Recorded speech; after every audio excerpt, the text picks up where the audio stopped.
Ya saben, si hay un problema, chicos, ustedes me avisan por chat. Yo siempre lo leo el chat, así que avísenme por ahí si es que hay un problema con algo. Ya está. Es un tema sencillísimo, ya chicos, porque los conceptos principales lo hemos visto ya la semana pasada y ya lo hemos explicado ahora, ¿no? Que los españoles tenían este afán de dividir a la humanidad por razas, ¿no? O a la población, ¿no? Que, como yo te decía, ¿no? No tengas en tu cabeza de que en esa época lo hacían pues para porque eran malos y querían hacer maldades, ¿no? En su época eso era lo correcto, ¿no? Todo en la humanidad se hace con la intención, supuestamente, que está haciendo lo correcto, ¿no? A veces los crímenes que se hacen en historia, o que se han hecho en historia, o las guerras o las masacres, se han hecho con la intención, supuestamente, de que estamos haciendo lo correcto. Eso lastimosamente es así. Por eso que a veces hay que pensar dos, tres veces las cosas y siempre cuestionarte. Y decir, esto realmente es lo correcto antes de hacer algo, ¿no? No simplemente dejarte llevar por la costumbre y por lo que suceda, ¿no? En esta época lo correcto era dividirlos por razas y era lo correcto que uno gobierne sobre otro, pero ya no estamos en esa época. El mundo ha cambiado bastante. Y eso es, ¿por qué? Porque la historia nos da muchas lecciones, ¿no? Sin la historia, imagínate, el ser humano sería como un animalito que va por el mundo sin saber nada. Pasa un cometa y dice, oh, ¿qué es eso? ¿No? O pasa un rayo y dice, ese es un dios. El ser humano sería así, ¿no? Si no conociera historia, ¿no? En cambio, con la historia ya uno conoce realmente qué pasó, cómo se formó, cómo funciona la sociedad y qué se debe hacer para solucionar los problemas que pasan en el mundo, ¿no? Ya, entonces, repetimos esto para que todo quede muy, muy claro. Los españoles habían conquistado el Tahuantinsuyo. Eso lo vemos diciendo desde que empezó el año. Eso ustedes ya lo saben. Ahora, los españoles quisieron traer a su misma gente para que viviese acá en el Nuevo Mundo, como le llamaban, ¿no? En América, en el Virreinato del Perú específicamente. Así que muchas familias llegaron desde España acá a muchas ciudades del Perú. Entonces, sumado a esto, los españoles trajeron muchas empresas españolas trajeron a esclavos africanos para que trabajasen acá, en el Virreinato del Perú también, y en muchas partes de América. Como ya te expliqué, sobre todo en la parte del Caribe, ¿no? Que ahí hubo una baja de la población muy importante por las enfermedades, ¿no? Como en el Caribe fueron donde llegaron primero los europeos, ahí estuvieron las enfermedades y muchos indígenas se morían por las enfermedades que traían los españoles y rápidamente el Caribe pasó de ser una población muy abundante, donde había pues muchas tribus, como les llamaban, a ser unas islas pues desiertas, ¿no? Que ya no había una población. Luego, para que estas islas se poblaran, trajeron a españoles, pero en su mayoría para que trabajen. Trajeron esclavos este, africanos, ¿no? A Cuba, Puerto Rico, Haití, ¿no? Actualmente tú ves esos países y tienen muchos ancestros afrodescendientes, ¿no? En México también llegaron algunos, pero muy pocos, y en el Perú también llegaron muchos. Ahora, ya no queda mucho de este pasado indígena en el Caribe, ¿no? Más queda un pasado ya colonial. Eh, la cultura ya empezó a cambiar bastante desde que llegaron eh, los españoles. Entonces, bueno, como te decía, ¿no? Ese era uno de los problemas de los españoles, ¿no? Que ellos en esa época, como tenían todavía la economía feudal, ¿no? Ellos tenían en la cabeza de que alguien tiene que trabajar para mí, porque en ese sistema feudal que ya le hemos explicado, uno era el dueño de la tierra y otro lo trabajaba para ti. Y a partir de eso estaba tu riqueza, ¿no? Tú eras más rico si tenías más gente que trabaje para ti. Esa era la idea del feudalismo. Entonces, cuando los españoles llegaban acá a América, ellos no tenían en la cabeza, vamos a trabajar. Ellos decían, en ese sistema yo tengo que ser el dueño y tiene que venir alguien que trabaje para mí. Eso fue un gran problema, que lo arrastraron hasta el siglo XIX. ¿Por qué? Porque en otros sistemas no feudales, eh, todo era distinto. Y no quiero entrar mucho a detalle, pero quiero que me entiendas esto porque es algo muy interesante. A ver, los europeos que llegaron acá a Sudamérica fueron españoles, ¿no? En gran parte. Ellos, ¿qué sistema económico tenían? Ellos eran feudales, tenían el sistema feudalista, ¿de acuerdo? Y querían replicar el modelo feudal de Europa acá en América. Por eso que cuando conquistaban, hacían sus encomiendas, había gente que trabajaba para ellos, ¿no? Eso ya lo hemos explicado. Entonces, en la cabeza de los españoles no estaba bien visto trabajar, porque en ese sistema feudal no se trabaja. Tú eres dueño de una tierra y otros trabajan para ti. Ese es el sistema feudal, ¿cierto? Pero otros sistemas en Europa que estaban surgiendo eran muy distintos. Por ejemplo, los primeros ingleses que llegaron a las costas de Norteamérica no eran feudales. Ellos ya tenían en la cabeza ya la idea del trabajo, tenían en su cabeza la idea del capitalismo que estaba surgiendo. Entonces, en Estados Unidos, los colonos, los hijos de, es decir, como los criollos, ¿no? De acá, los hijos de los ingleses, llegaban a Norteamérica, a lo que ahora es Georgia, a lo que ahora es Nueva York, la isla de Manhattan, y ellos no traían pues a indígenas para que trabajen para ellos no hacen nada, ¿no? Ellos trabajaban la tierra, ellos cultivaban, ellos eran los mismos que se dedicaban al comercio. Luego ya compraron a muchos esclavos, ¿no? Pero en gran medida su economía de Norteamérica surge por el trabajo de los colonos, que tienen en la cabeza la idea de que si yo trabajo, yo voy a ganar dinero. Ese es el capitalismo. Pero en el feudalismo la mentalidad es otra. Yo no hago nada y otro trabaja para mí. Esa idea del feudalismo se quedó en el Perú hasta el siglo XX. Hasta el siglo XX, chicos. Hasta el gobierno del presidente Juan Velasco. Recién hizo la reforma agraria en el año 69 y se acabó ese sistema feudal, ¿no? Que ya se venía, ya estaba ya en crisis hace mucho tiempo. El Perú ya no era feudal, pero había muchas zonas del Perú que aún lo eran. Pero se terminó ese sistema. Y recién después de ese momento hasta ahora el Perú ha dejado de ser un estado prácticamente semi-feudal, ¿no? Semi-feudal, ahí esa palabra sí. Entonces te das cuenta que en la economía nomás está también en la forma de ver las cosas. Y es muy importante, eso es muy, muy importante para entenderlo.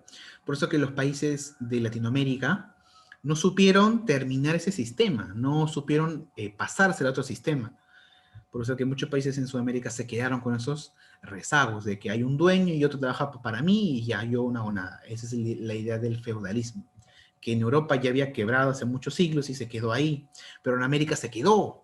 En México, en Brasil. En Brasil había muchos esclavos que trabajaban con el café, en México, en el Perú. Luego ya no hubo esclavos y luego ya había gente que trabajaba en el campo, pero había un patrón, ¿no? Y eso se quedó en mucho tiempo en México, en el Perú, en Latinoamérica. Ese es un gran problema que se arrastró por mucho tiempo, el sistema o el pensamiento feudal, ¿no? De que no, el trabajo no es algo honorable, sino que otro debe de trabajar para mí. Y en base a que yo tenga más trabajadores que trabajen para mí, yo soy más rico. Eso te dice qué cosa? El feudalismo. En el capitalismo es otra cosa. En el capitalismo el valor se da por el trabajo. Si yo más trabajo, voy a tener más dinero. Por eso que los colonos ingleses se iban a Estados Unidos, a lo que era Estados Unidos. Ellos trabajaban la tierra, ellos hacían sus empresas, ellos hacían su comercio, ellos mismos trabajaban y así crecieron. Ya cuando fueron grandes, ya cuando tenían muchas empresas y eran ricos, ya traían a esclavos. Pero ya esa es otra historia. Pero esas son las diferencias entre los sistemas económicos, el feudalismo versus el capitalismo. Y eso se quedó en Latinoamérica, esa idea de que otro debe de trabajar para mí y yo no tengo que hacer nada. Se queda en muchos países de Sudamérica. Pero hay algo positivo, que ya con esto ya cierro este tema, que no se dice mucho, pero algunos indicadores yo veo que se están cumpliendo. En el Perú se quedó esta idea del feudalismo, de que yo acá hago lo que yo quiero y yo acá hay gente que trabaja para mí y yo no hago nada. Esa idea se quedó por mucho tiempo. Pero cuando se terminó ese sistema en el Perú, el feudalismo, ¿no? Que habían dueños de las tierras, se repartió las tierras y bueno, claro que tuvo muchos efectos, bueno, ya. La cuestión es que los valores antiguos del Perú, los valores, te diría yo, indígenas, en muchos ámbitos de la sociedad peruana actual están volviendo a surgir. Porque cuando los españoles llegaron, trajeron la idea feudal. Yo no hago nada y otro trabaja para mí. Y se quedó acá en el Perú. Pero sí está quedando en el pasado, según lo que yo veo por mi interpretación y por los indicadores. ¿Por qué? Porque está surgiendo de nuevo en el Perú, en estos últimos años, los valores andinos del trabajo. Porque en el incanato el trabajo era un valor. El que más trabajaba, el que más se esforzaba era más rico en el incanato, ¿cierto? Yo trabajo para el Estado, yo trabajo para mi comunidad y yo trabajo para, para la tierra y porque el trabajo es vida. Esa era una idea del incanato. Y esa idea está volviendo, porque actualmente en la sociedad peruana son muy bien vistos los emprendedores, ¿verdad? La gente que va a trabajar y la gente que va a hacer su propio negocio es bien vista en la sociedad peruana. Te das cuenta que se está empezando a surgir de nuevo en el país. Es un síntoma de optimismo, ¿de acuerdo? Yo no me quiero mucho del tema, pero es un detalle que yo no lo quiero dejar pasar para que tú mismo lo interpretes. Actualmente en el Perú un valor es cuando alguien te dice, ¿no? Esta señora trabaja de 6 de la mañana hasta las 8 de la noche y saca a sus hijos adelante y tiene su propio negocio. Cuando tú escuchas eso, actualmente la mayoría de la población ya dice que bueno, es algo muy positivo que yo lo quiero hacer. Y ese es un valor que no se venía escuchando desde hace años, porque en época de los incas, en las comunidades andinas, el trabajo es un valor, es bien visto. Y eso es lo que nos inspira a los nuevos peruanos a emprender, a trabajar mucho más. Esos valores andinos los estamos recuperando, poco a poco, sin darnos cuenta, a veces. Es algo muy positivo. Pero volvemos al virreinato. Se dividieron en dos, ¿no? República de Españoles y República de Indígenas. El día de hoy vamos a ver la República Indígena, ese es un tema muy cortito y muy específico. Por eso he querido hacer hincapié en este tema de la economía para que tú entiendas esa mentalidad que ellos tenían, la mentalidad feudal, ¿no? Yo no voy a trabajar, yo español, yo no voy a trabajar. Voy a traer indígenas y voy a traer esclavos para que trabajen para mí. Mientras más trabajadores tenga, yo soy más rico. En cambio, en Norteamérica era otra cosa. Ellos mismos trabajaban la tierra, ellos mismos hacían empresas y crecieron. Acá en Sudamérica no fue el caso. Trajeron ese sistema feudal. Entonces, hablamos de la República de los Indígenas. Ahora, los indígenas por completo pasaron a ser la clase sometida, la clase que estaba dominada, ¿verdad? Muchos pueblos que estaban en el Tahuantinsuyo eran dominados por los incas, pero los incas se mantenían pues unidos por las relaciones que habían entre las comunidades. En muchos casos, esos pueblos solamente tenían que pagar impuestos en forma de alimentos, en forma de trabajo, para mantener el Estado, ¿no?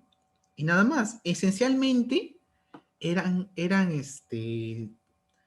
libres, ¿no? Tenían su tierra, tenían su jefe local y tenían su vida y sus creencias, ¿no?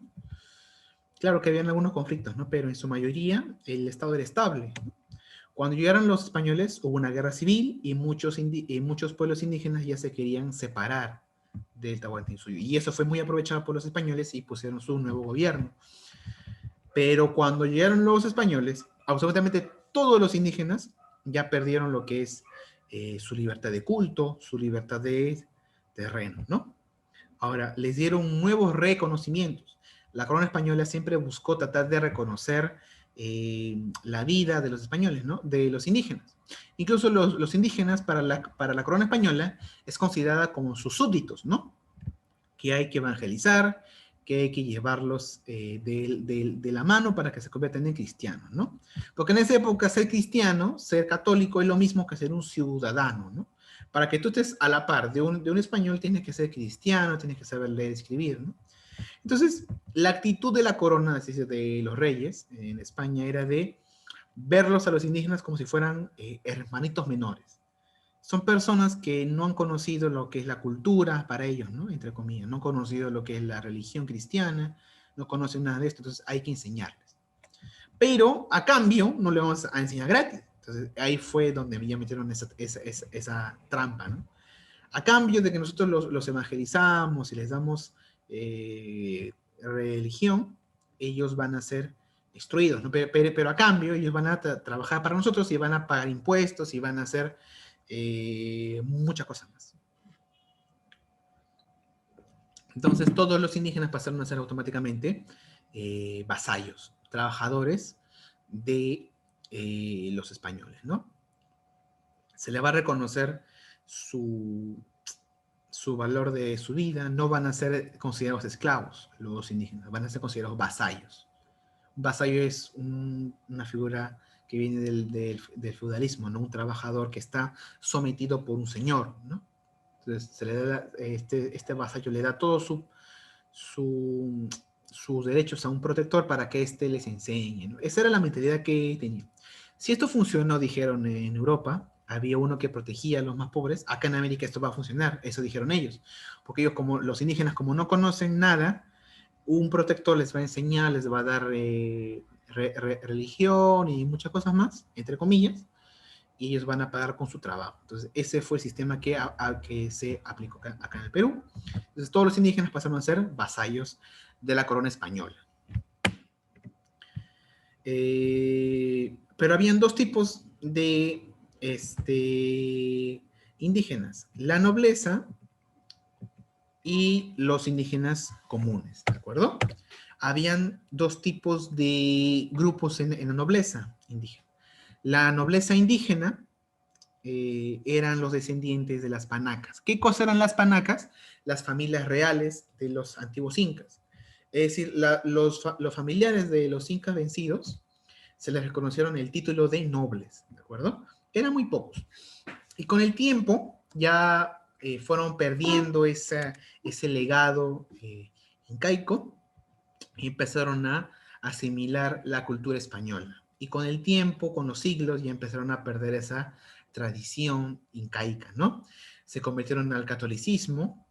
El catolicismo fue algo muy importante, jóvenes. Ahora lo vemos como que la religión es algo que cada persona es lo que, es lo que elige, ¿no? Pero en esa época el catolicismo era la cultura, era la ley, era como que tu reconocimiento de persona, ¿no? Si no eres cristiano, no eres persona, ¿no?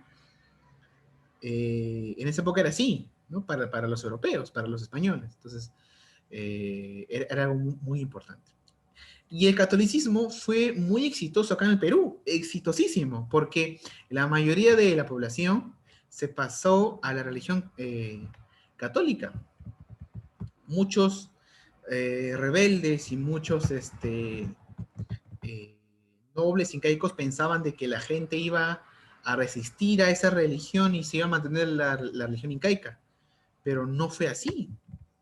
Ni tampoco pasaron por completo a la religión cristiana, sino que fue una mezcla.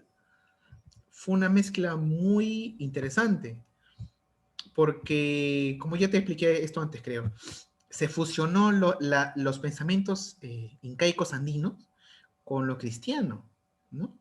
Cuando veían un cerro o veían a la madre tierra, ¿no?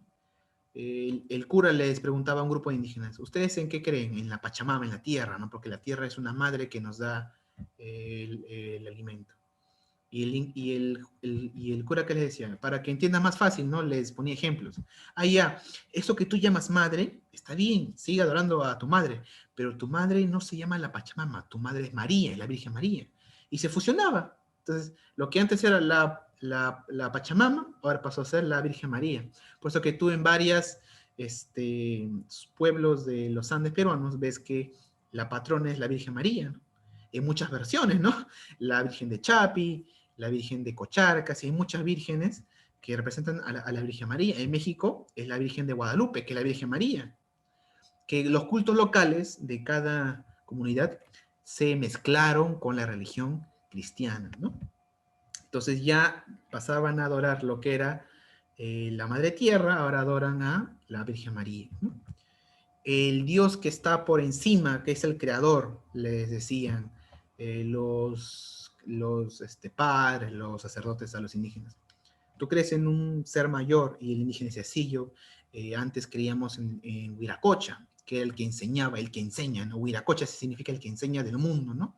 El que ordena el mundo. Allá, ese que ordena el mundo se llama Dios. Entonces los indígenas lo mezclaban, sus propios cultos, con lo cristiano. Y fue algo muy que se mezcló muy rápidamente.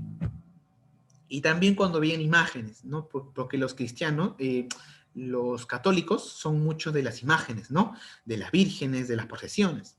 Entonces, los indígenas también tenían, pues, eh, este, figuras sagradas, tenían ídolos, ¿no? Sagrados. Entonces, iban a un pueblo los curas y decían, mira, este de acá es es un ídolo que representa los temblores, con Pachacamac, ¿no? Y decían, ah, ya no, el que tú tienes que rezarle para... Uy, se va a acabar el tiempo.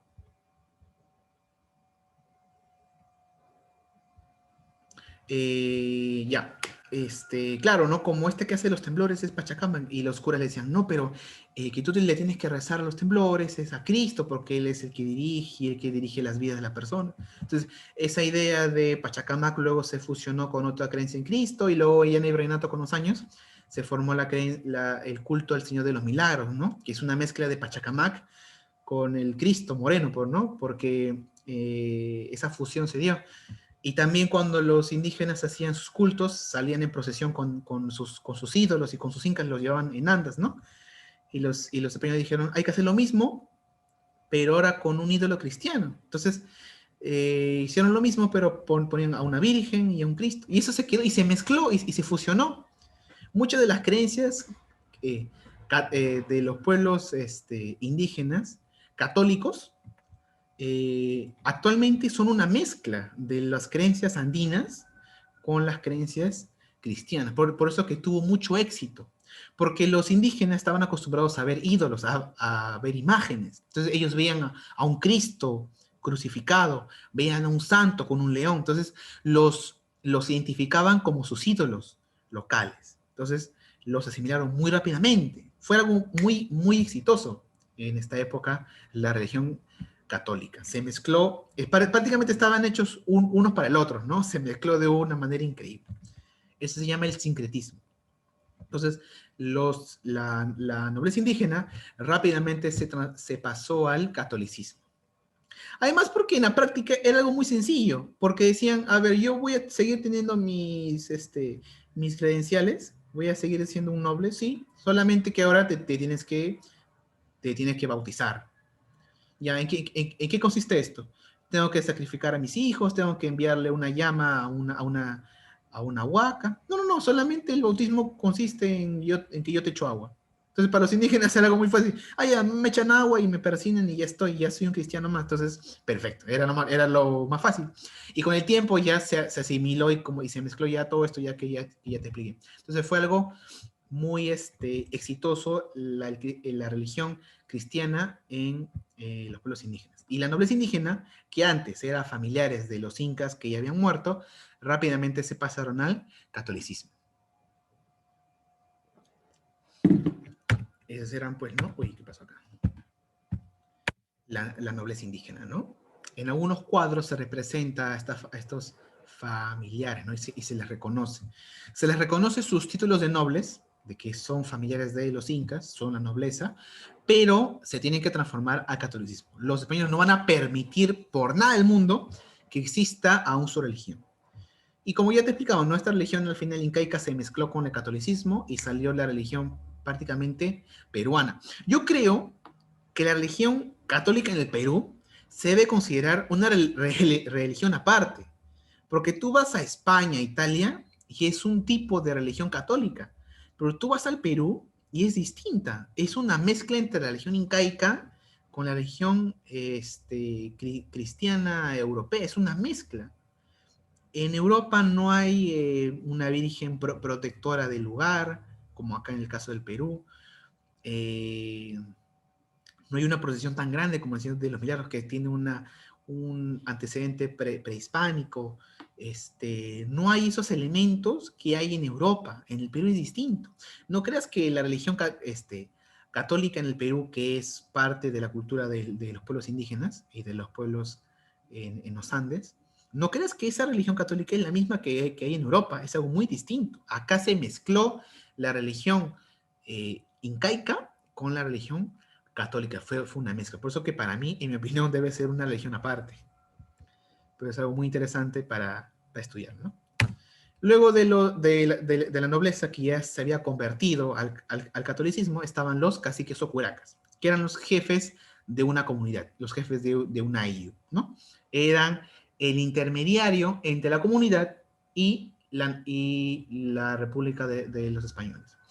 Es decir, un indígena común y corriente no podía hacerle un juicio, no podía conversar, no podía reunirse o tratar de tú a tú a un español. Tenía que tener un intermediario que sepa leer, que sepa escribir y que tenga un cierto poder, ¿no? Es el curaca, ¿de acuerdo? O el cacique.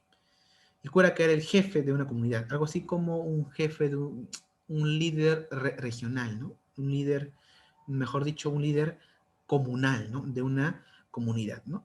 El más importante y el más famoso de los curacas del virreinato fue Tupac Amaru II, ¿no?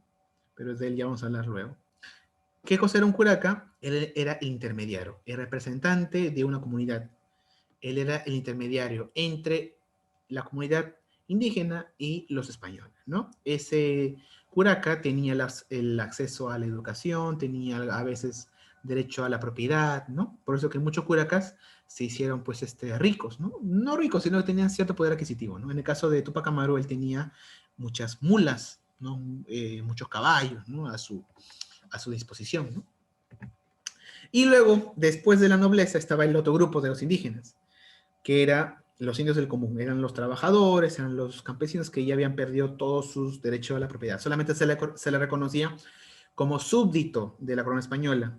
Este era ya un término en el papel, porque lo único que recibían era la religión y a cambio tú pagabas con tu trabajo, ¿no? Entonces, habían dos tipos de indígenas, los indios nobles y los indios del común. Los indios nobles se dividen en dos, la nobleza indígena y los caciques o curacas. Y el otro grupo está conformado solamente por la gran mayoría de la población, los agricultores, los ganaderos, que antes eran parte de las comunidades, ahora ya van a ser parte, ya van a ser los vasallos, van a ser los que trabajen para ahora, para un español, ¿no? Y bueno, creo que espero haber sido lo suficientemente claro. El tema de la religión es algo muy interesante. Cuando lleguemos al punto de cultura y educación y religión, ya lo vamos a ver los ejemplos ya más a detalle. Bueno, jóvenes, bueno, chicos, uy, no, ¿qué pasó acá? ¿Preguntas? No, profesor. No, profesor. Ok, hay todavía 2 minutos. Si es que alguien va a hacer una pregunta, aprovechen ahorita.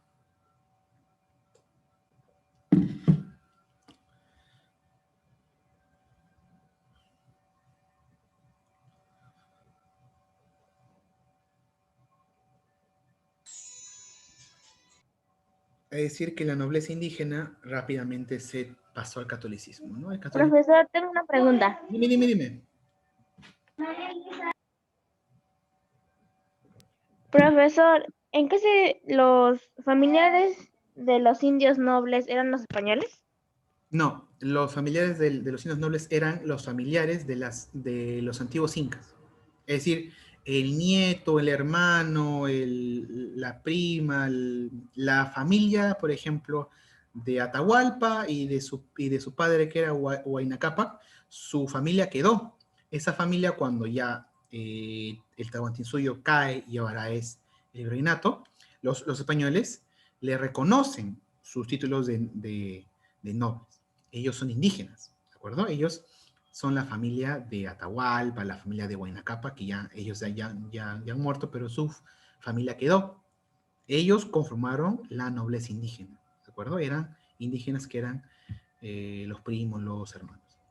Cuando los españoles conquistaron pues el Tahuantinsuyo, mataron al Inca y ellos eran los que gobernaban, ¿verdad? Pero luego empezaron a investigar y dijeron, tú eres un familiar de Atahualpa, sí, sí, entonces tú eres un noble, así que no te puedo matar, no te puedo condenar porque es algo pues que vendría a ser como un pecado y vendría a ser una acción pésima para nosotros. Entonces los españoles reconocieron eso y dijeron, tú vas a seguir siendo un noble, vas a seguir siendo el familiar de Atahualpa y vas a tener ciertos privilegios, pero ya sabes cuál es la condición que ponían los españoles siempre, te tienes que bautizar y tienes que pasarte al catolicismo, nada más. Entonces para los españoles, para los indígenas es algo muy, muy sencillo, fácil, con que me ponga la cruz y me eche agüita y ya está, no hay ningún problema. Y con el tiempo se asimiló la religión cristiana con la incaica y los nobles se pasaron al catolicismo y mantuvieron sus privilegios.